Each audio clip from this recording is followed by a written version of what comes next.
Here we are, Robin Ed Rooks, first V8 of today, 4840. Quite a beast.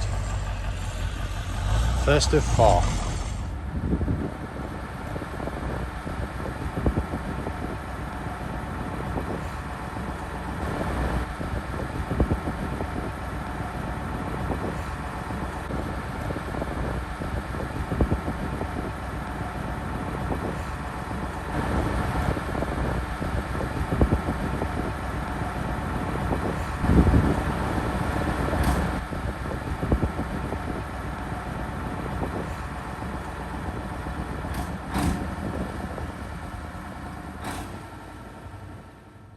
Three on the main stick and reverse, High and low there, high and low.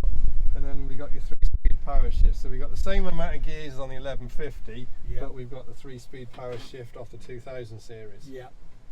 Yeah. We've got And I'm new, going to say new that cab kit. our new cab kit that came in the last container does look the business. It does look the business. I know, as you said, and it all fitted right, so a lot to be said for that. Yeah. Didn't have to cut anything. Just fitted straight. It's all got down the Yeah, proper. So is that? Did it come formed like that, or Yeah. have you actually? No, just as is. It's ready for. It's already Ready curved. cut. The foam's been cut on the inside so it creases nice. Yeah. Like this piece here, it's got 3 corners. Yeah. So that's all. Perfect. It's all done ready. It's all pre-stressed so your bends in the right place. Yeah. Good stuff.